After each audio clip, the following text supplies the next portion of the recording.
waa soo dadaashay waa soo korisay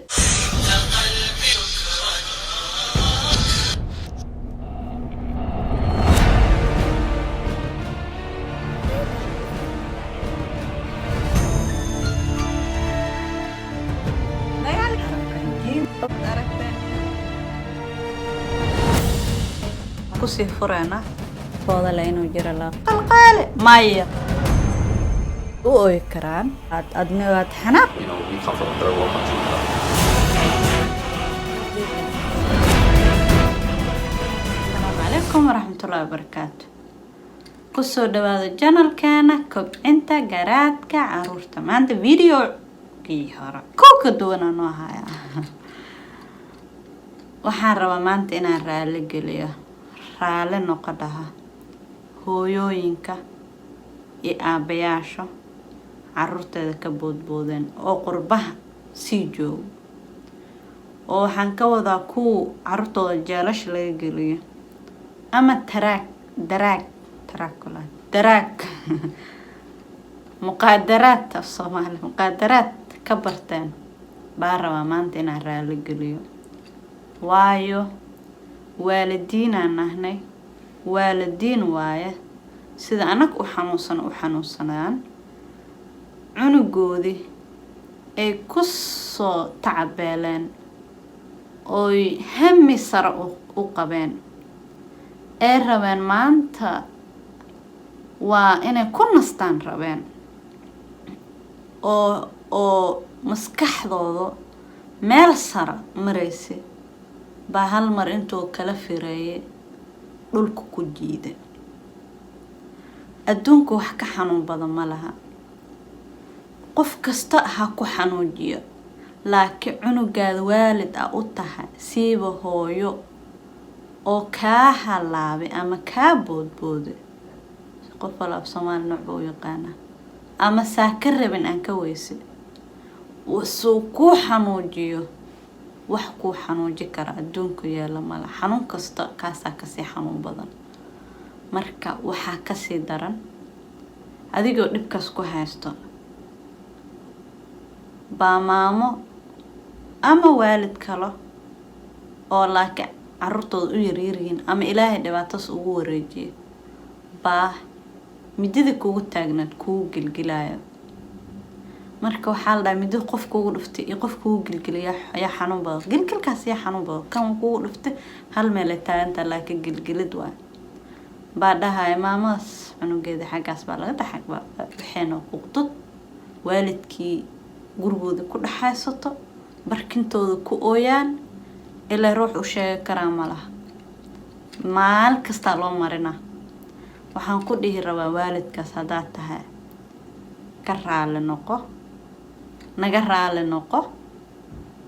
adiga qaybtaadana waa samaysay adiga waa soo dadaashay waa soo korisay si fiican u soo samaysay hami saraa la rabtay meel saraa la rabtay laakiin may noqonin waxaan ku dhihi rabaa ogow waxa aad rabtay waxa ka sii muhiimsan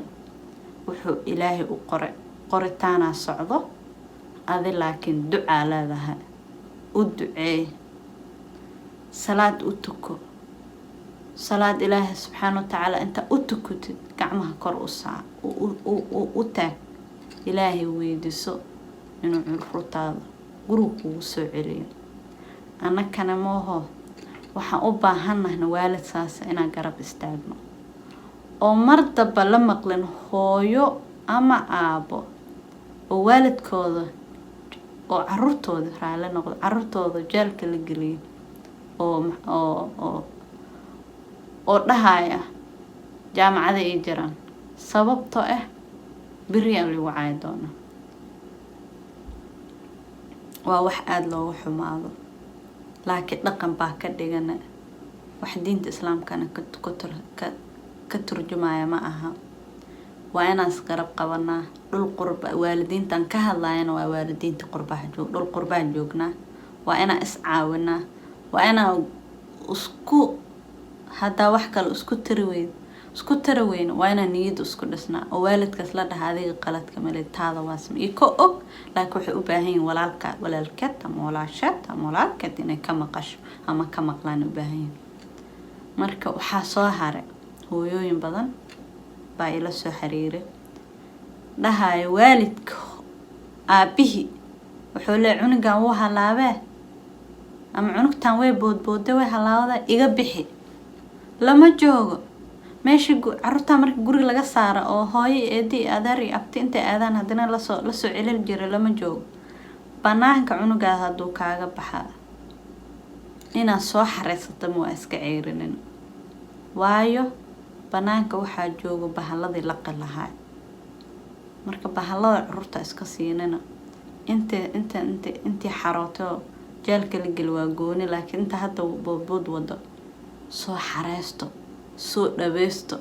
qalbiga u dejiya madaxa u salaaxa u duceeyo intaa gacmaha xabadka gashatid gacmaha kor u taag ilaahay u ooy xabadkaada geli waalidaa tahay ducadaada marna meelnimo ku dhaceyso ee carruurta iska saarina aabayaasha saasaa laga soo sheegay wuu halaabay iga bixi kuu kala ii dara kanba adaa dhashay hal cunug kama maarantid kulli adaa isku dhashay marka intaasaa raba maanta inaan iila shaargareeyo raalli noqdo waan soo wadaa ma idiin hilmaamin fiidiyoyaasha kale carruurta waan soo wadaa soo shaargareynaa insha allah halahasaa isdhahay bal walaalaha la shaargaree si faafiyo siday u gaarto raaligelinteeda oon ka turjuwaanayo waalidiinteena kale aniga usoo oon ka turjuwaan anaa u raaligeliy waalidiinta dhan oo waxaas ku hadlo waalidka kale midida ku gelgela marka السلام عليكم ورحمة الله وبركاته شير قراية السلام عليكم سبسكرايب ما سمعت السلام عليكم